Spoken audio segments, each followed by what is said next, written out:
થઈ ગયો ચાલુ. નમસ્કાર ખેડૂત મિત્રો, 21 તારીખથી અવિરત વરસાદના કારણે આજે 25 તારીખના રોજ 24 તારીખની ઘોડા ગામમાં અનહદ વરસાદના લીધે ઉપરવાસમાંથી પાણી આવવાથી ડેમ 4 જગ્યાએ ફૂટી ગયો છે.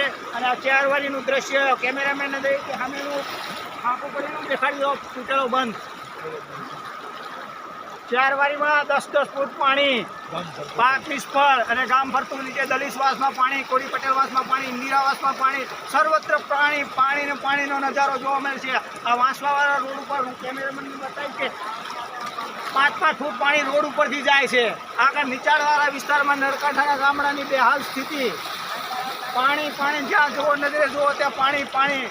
પરંતુ ન જાણ્યું જાણકી ના થઈ સવારે શું થવાનું છે. સાંજે સૂતા ત્યારે મસ્ત ટીકલાટ કરતો હતો ડાંગર, એરંડા, તુવેર, અને સવાર ઉઠતા ખલાસ બધુંય. ન જાણ્યું જાનકી ના થઈ સવારે શું થશે એમ ખેડૂતો છીએ. કરતા જાર કરોડીઓ ભોય પડી પછડાય, વણ તૂટે તાતણે ઉપર ચડી જાય. હિંમત નહીં હારવી અમે ખેડૂત છીએ. આપઘાત પણ નહીં કરીએ.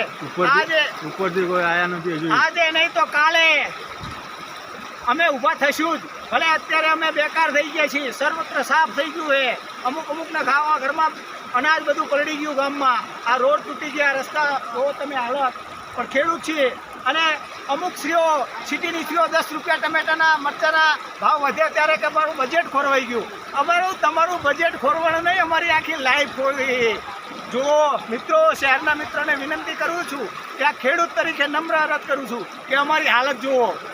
એટલે કોઈ દિવસ ભાવ વધે તો એવું ના કહેતા બજેટ 400 રૂપિયાનો પીઝા ખાઈ શકશો, પણ 10 રૂપિયા બજેટ મરચામાં ટામેટામાં વધે ને ત્યારે એવું કે અમારું બજેટ ખોરવાઈ ગયું એવું ના કહેતા. જો આજે અમારી કુદરતનો થપાટ, કુદરત અમારા ઉપર પાયમાલ કરી નાખ્યા ખેડૂતને. છતાંય પણ ખેડૂતો અમે હિંમત નહીં હારીએ.